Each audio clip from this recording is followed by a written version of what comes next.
Thank you. సవాళ్లను ఢీకొట్టే సంకల్పం, సమయంతో పోటీ పడే సామర్థ్యం,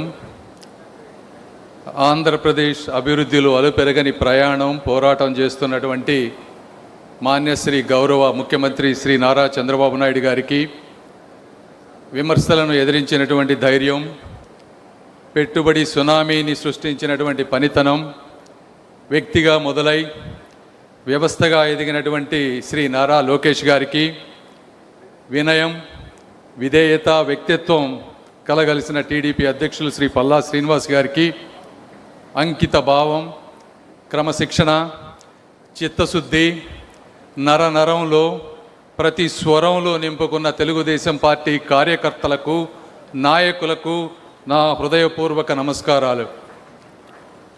అన్నదాత బిడ్డగా, వెండితెర దేవుడిగా మొదలై తెలుగుదేశం పార్టీ స్థాపనతో రాజకీయ ప్రపంచనాన్ని, పేద బడుగు బలహీన వర్గాల్లో చైతన్యాన్ని సృష్టించిన రాజకీయ రాజర్షి, తెలుగు చరిత్రను శాసించిన బ్రహ్మర్షి, ఎవరు అవునన్నా కాదన్నా ప్రజల గుండెల్లో నిలువైన నిజమైన భారతరత్న పద్మశ్రీ నందమూరి తారక రామారావు గారికి ఈ సందర్భంగా నా హృదయపూర్వక నమస్సుమాంజలు స్మరించుకుంటూ ఉన్నాను. చరిత్రలో కొన్ని ఘట్టాలు వస్తాయి. అవి ప్రభుత్వాలను మార్చడమే కాకుండా రాబోయే తరాల భవిష్యత్తును కూడా నిర్ణయిస్తాయి. 2024 ఎన్నికలు కూడా అలాంటివే. ఆంధ్రప్రదేశ్ అభివృద్ధి వేగంగా జరగాలంటే రాష్ట్ర దూరదృష్టి, దృఢ సంకల్పం, కేంద్ర సహకారం తప్పనిసరి అని నమ్మిన గౌరవ ముఖ్యమంత్రి గారు భవిష్యత్తు తరాల కోసం తీసుకున్నటువంటి ఒక వ్యూహాత్మక నిర్ణయమే 2024 ఎన్డీఏ కూటమి.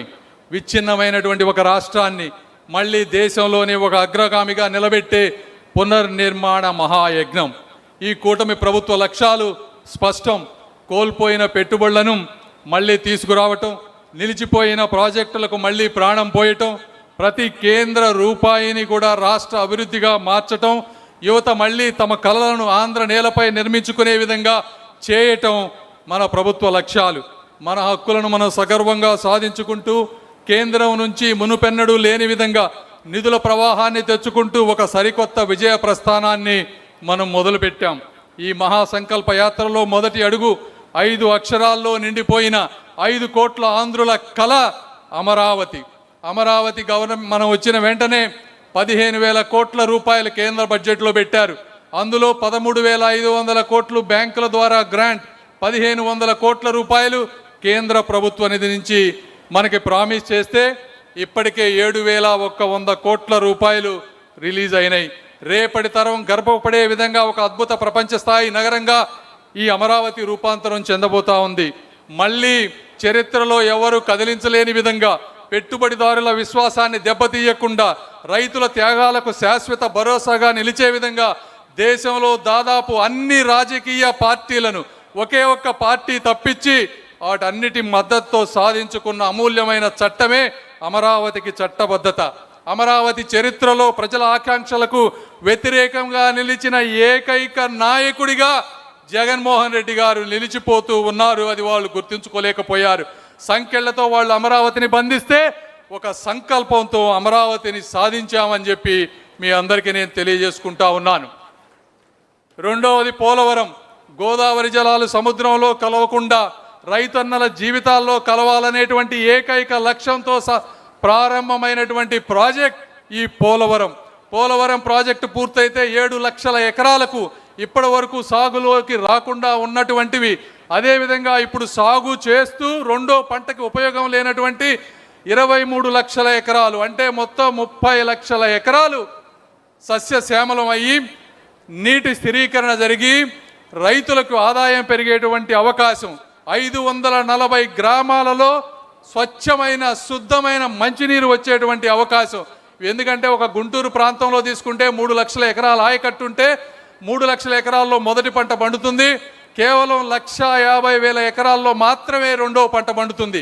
అంటే ఇంకా 1,50,000 ఎకరాల్లో రెండో పంట పండితే 40,000 రూపాయలు పైగా రైతుల్లో ఆదాయం పెరుగుతూ ఉంది. ఎందుకంటే ఆ రోజు పట్టిసీమ కట్టినప్పుడు ఎకరానికి 30 బస్తాలు పండే వరి పట్టిసీమ చంద్రబాబు నాయుడు గారు కట్టిన తర్వాత 40-45 బస్తాలు పండుతూ రైతుల్లో ఆదాయం పెరిగినటువంటి పరిస్థితి. ఇలాంటి బృహత్తరమైనటువంటి కార్యక్రమాన్ని అర్థం చేసుకొని ఆ రోజు 2014లో మన గవర్నమెంట్ వచ్చిన తర్వాత 7 మండలాలు, తెలంగాణలో ఉన్నటువంటి 7 మండలాలని ఆంధ్రప్రదేశ్లో కలిపితే తప్పి నేను ప్రమాణ స్వీకారం చెయ్యను అని చెప్పినటువంటి వ్యక్తి నారా చంద్రబాబు నాయుడు గారు. నెల నెల రివ్యూలు పెట్టారు. కేంద్రంలో ఎక్కడెక్కడ అడ్డంకులు ఉన్నాయో మంచి మంచి అధికారులను పెట్టి 70% వర్క్స్ కంప్లీట్ చేసి 2019లో వారికి అప్పచెప్తే వారు చేసినటువంటి నిర్లక్ష్యం, కాలయాపన ఈ ఆంధ్ర ప్రజలు క్షమించేటువంటి విషయం కాదు. కాంట్రాక్టర్లను మార్చారు, మంచి ఉద్యోగుల్ని మార్చారు. డయాఫ్రమ్ వాళ్ళు చెడిపోయే వరకు దాని విలువ తెలియకుండా చేసి 5 సంవత్సరాల్లో కనీసం 5% వర్క్స్ కూడా చేయకుండా వేల కోట్ల రూపాయలను దారి మళ్లించారు. మళ్ళీ మనం 2024లో వచ్చాం. వచ్చిన వెంటనే మళ్ళీ ప్రాజెక్ట్ కాస్ట్ ఎస్టిమేట్ చేయించాం. 36,000 కోట్ల రూపాయలు మళ్ళీ రీఎస్టిమేట్ చేశారు. ఇందులో ఇంకా దీన్ని పూర్తిగా ప్రారంభించాలంటే 12,000 కోట్ల రూపాయలు కావాలన్నారు. అంతర్జాతీయ నిపుణులతో డయాఫ్రమ్ వాల్ని చెక్ చేపించి మళ్ళీ దాన్ని పట్టాల మీదకి తీసుకొచ్చి ఇచ్చిన 12,000 కోట్ల హామీల్లో ఇప్పటికే 7,000 కోట్ల రూపాయల వరకు రిలీజ్ చేశారు. అప్పుడు 70 జగన్మోహన్ రెడ్డి గారు 5% పనిచేశారు. ఇప్పుడు 12% మనం పనిచేసి దాదాపుగా 2027లో పూర్తిగా కంప్లీట్ చేసి తెలుగు జాతికి అంకితం చేయాలనేటువంటి పట్టుదలతో ఈరోజు గౌరవ ముఖ్యమంత్రి గారు కానీ, అదేవిధంగా నీటిపారుదల శాఖ మంత్రి నిమ్మల రామానాయుడు గారు కానీ ఉన్నారు. ఇటువంటి ఆంధ్రుల జీవనాడి అయిన పోలవరాన్ని 5 సంవత్సరాలు సాగదీసిన జగన్మోహన్ గారు ఎక్కడ, 5 నెలల్లో అడ్డంకులన్నీ తొలగించి పరుగులు పెట్టించిన మేమెక్కడా అని మీ అందరూ తెలుసుకోవాలనుకుంటా ఉన్నాను. మూడవది వైజాగ్ స్టీల్ ప్లాంట్, విశాఖ ఉక్కు, వేల కుటుంబాల ఊపిరి, 1,00,000 మంది కార్మికుల చెమటతో ప్రజల పోరాట పటిమతో స్థాపించుకున్న ఆంధ్రుని హక్కు ఈ విశాఖ ఉక్కు. ఇలాంటి 2019, 2024 మధ్య రా మెటీరియల్స్ లేకపోవటం వల్ల, ఉన్న కెపాసిటీని ఉపయోగించుకోలేకపోవటం వల్ల విపరీతమైనటువంటి నష్టాలలోకి వచ్చి ఉక్కు కర్మాగారం మూతపడేటువంటి స్థితికి వచ్చింది. వేలాది కార్మికుల గుండెల్లో భవిష్యత్తుపై భయాన్ని నింపింది.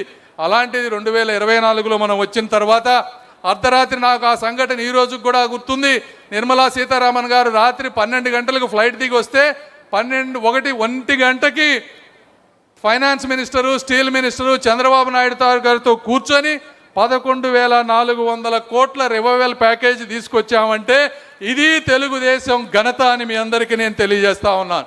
అవే కాకుండా స్టేట్ నుంచి ఇవ్వాల్సినటువంటి వాటర్, పవర్, ట్యాక్సెస్ అన్నీ రిలీవ్ చేసి ఈ రోజున 3వ బ్లాస్ట్ ఫర్నెస్ను కూడా స్థాపించి మొట్టమొదటిసారిగా మళ్ళీ 50 కోట్ల రూపాయల ప్రాఫిట్ని తీసుకొచ్చేటువంటి పరిస్థితిని కూడా స్టీల్ ప్లాంట్ని తీసుకొచ్చామని మీ అందరికీ తెలియజేస్తా ఉన్నా. మూతపడే స్థితి నుంచి మళ్ళీ మార్కెట్లో ధైర్యంగా నిలబడే స్థాయికి విశాఖ ఉక్కు చేరింది అంటే దానికి కారణం కూటమి ప్రభుత్వ సమన్వయం, సంకల్పం అని తెలియజేసుకుంటూ, జగన్మోహన్ రెడ్డి గారు కానీ ఇంకొకళ్ళు కానీ ఉక్కును కరిగించవచ్చునేమో కానీ ఈ ఆంధ్రుల సంకల్పాన్ని, చంద్రబాబు నాయుడు గారి సంకల్పాన్ని కరిగించలేరు అని మీ అందరికీ నేను తెలియజేసుకుంటా ఉన్నాను. అదేవిధంగా ఈ పథకాలు తీసుకుంటే సెంట్రల్ స్పాన్సర్డ్ స్కీమ్స్, ఈ దేశం అభివృద్ధి చెందాలని విస్తృతమైనటువంటి నిపుణులతో అనేక కమిటీలు వేసి ప్రతి రంగానికి, ప్రతి వ్యవస్థకి, ప్రతి వ్యక్తికి కూడా స్కీమ్స్ను పెట్టి అనేక సెంట్రల్ 60-40 కానీ 50-50 భాగస్వామ్యంతో అనేకమైనవి తీసుకువచ్చారు. ఆ రోజు మనం 2014-19లో ఉన్నప్పుడు జాతీయ ఉపాధి హామీ పథకాన్ని ఉపయోగించుకొని ఆ రోజు నారా లోకేష్ గారు ముఖ్యమంత్రిగా, మన పంచాయతీరాజ్ శాఖ మంత్రిగా ఉన్నప్పుడు ప్రతి గ్రామంలో, ప్రతి SC/ST కాలనీలో, ప్రతి BC కాలనీలో సిమెంట్ రోడ్లు వేయించిన ఘనత కూడా మనమే తెలియజేస్తూ ఉన్నాను. మీరు 2019-24 మధ్య వచ్చి ఇచ్చిన ఫండ్స్ అన్నిటినీ డైవర్ట్ చేశారు. మీరు ఇవ్వాల్సిన, స్టేట్కి ఇవ్వాల్సినటువంటి భాగస్వామ్యాన్ని ఇవ్వలేదు.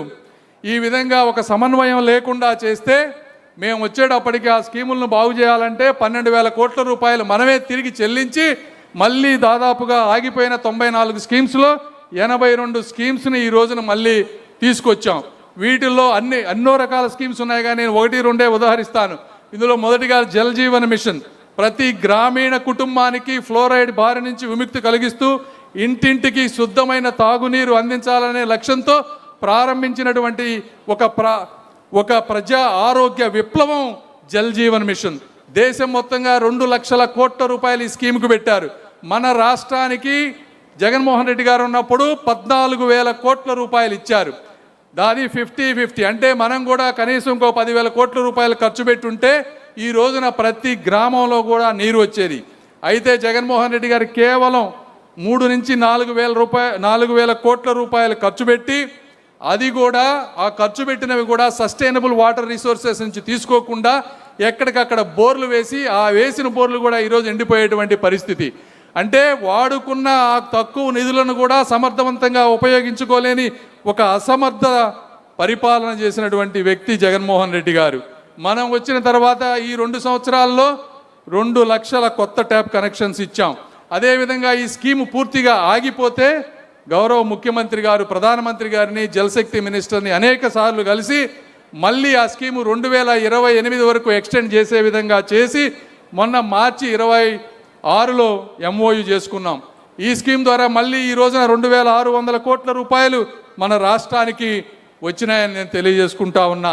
జగన్మోహన్ రెడ్డి గారికి కానీ ఎవరైనా సరే నీళ్లు అందించడం అనేది సంక్షేమం కాదు, ఇది ఒక ప్రభుత్వం యొక్క ప్రాథమిక బాధ్యత అనే విధానాన్ని జగన్మోహన్ రెడ్డి గారు గ్రహించలేకపోయారు. ఈ విధంగా జాతీయ ఉపాధి హామీలో ప్రతి సంవత్సరం రావాల్సినటువంటి నిధులు, అదేవిధంగా అన్యాయంగా నిలిపివేసిన 180 కోట్ల రూపాయల నిధులు 2019-24 మధ్యలో తెలుగుదేశం పార్టీ వాళ్ళు కానీ ఇంకొకళ్ళు కానీ చేసిన నిధులను ఆపివేస్తే 180 కోట్లు మనం తీసుకొచ్చాం. అదేవిధంగా అడవుల్లో కొండల్లో నివసిస్తూ శతాబ్దాలుగా అభివృద్ధికి దూరంగా ఉన్న గిరిజన ప్రాంతాల్లో PM జన్మన్ పథకం ద్వారా పవన్ కళ్యాణ్ గారి నేతృత్వంలో ఈరోజు అనేక రోడ్లు ఇళ్ళు నిర్మించబడతా ఉన్నాయి. అదేవిధంగా ఇన్ఫ్రాస్ట్రక్చర్ తీసుకుంటే ఈరోజు రైల్వే ఒకప్పుడు మన రాష్ట్రానికి 1,000-2,000 కోట్ల రూపాయలు వచ్చాయి. గత 2 సంవత్సరాల్లో ప్రతి సంవత్సరం 10,000 కోట్ల రూపాయలు, అంటే ఈ ఒక్క 2 సంవత్సరాల్లోనే దాదాపు 20,000 కోట్ల రూపాయలు తీసుకొచ్చాం. 316 ROBలు RUBలు ఈరోజు కన్స్ట్రక్షన్ జరుగుతూ ఉన్నాయి. 73 అమృత్ భారత్ స్టేషన్లు నడుస్తూ ఉన్నాయి. 16 వందే భారత్ ట్రైన్లు ఉన్నాయి. డబులింగ్, ట్రిపులింగ్, క్వాడ్రిపుల్ లైన్స్ అవుతా ఉన్నాయి.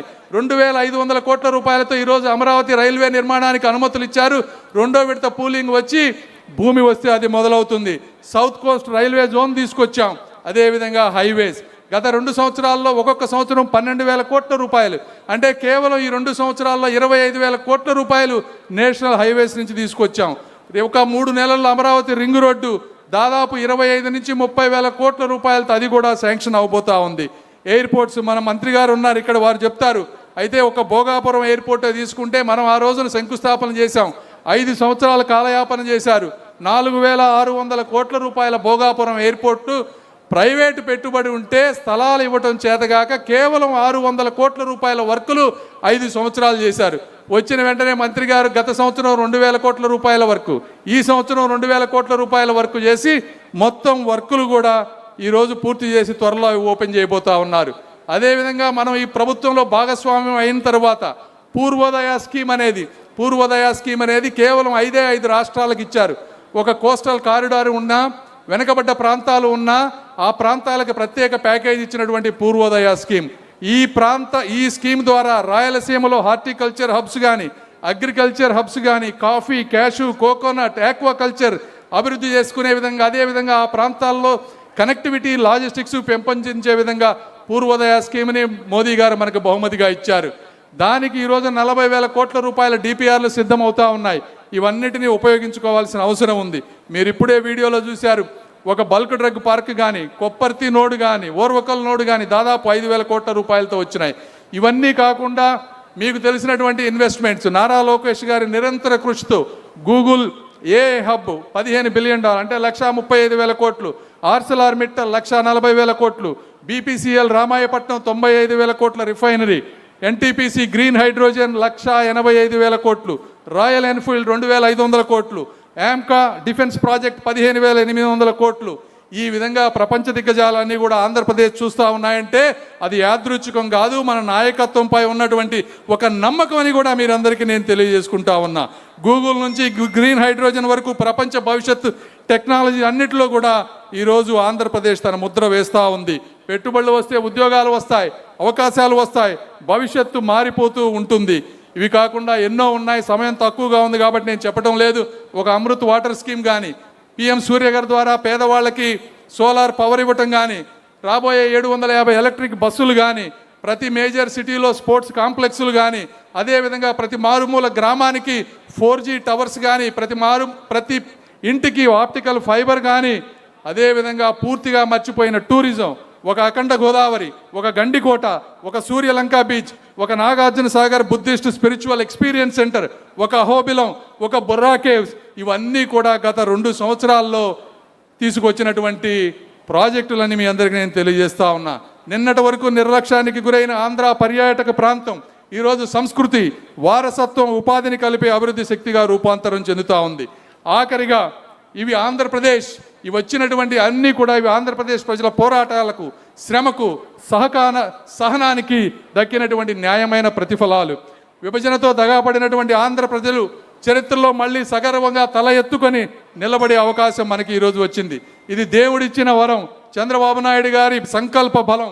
ఈ వరాన్ని అందరం కలిసి వాడుకోవాల్సిన అవసరం ఉంది. ఇంతటి బలమైన కూటమి, ఇంత అనుకూలమైన తరుణం ఉన్న ఈ అవకాశాన్ని మనం వదులుకోకూడదు. నియోజకవర్గం నుంచి సచివాలయం వరకు, రాష్ట్రం నుంచి కేంద్రం వరకు ఒకే దిశ, ఒకే దృక్పథం, ఒకే సంకల్పంతో నడిస్తేనే 5 కోట్ల ఆంధ్రుల స్వర్ణాంధ్ర గమ్యం చేరుతుంది. అన్నిటికంటే ముఖ్యంగా ఆఖరిగా ఈ అమరావతి నుంచి పోలవరం వరకు, రహదారుల నుంచి రైతన్నల సంక్షేమం వరకు, మౌలిక సదుపాయాల నుంచి యువత విజయ పదం వరకు ఆంధ్రప్రదేశ్ పునర్నిర్మాణానికి కేంద్ర ప్రభుత్వం అందిస్తున్నటువంటి విశేష సహకారాన్ని ఈ సభ హర్షధ్వానాలతో అభినందిస్తోంది. ఆంధ్రప్రదేశ్ ఆశయాలకు అండగా నిలుస్తున్న గౌరవ ప్రధానమంత్రి శ్రీ నరేంద్ర మోదీ గారికి, కేంద్ర ప్రభుత్వానికి ఈ మహానాడు సభ సాక్షిగా కృతజ్ఞతలు తెలియజేసుకుంటూ ఈ అవకాశాన్ని ఇచ్చిన మీ అందరికీ ధన్యవాదాలు తెలుపుకుంటూ సెలవు తీసుకుంటున్నాను. జై తెలుగుదేశం.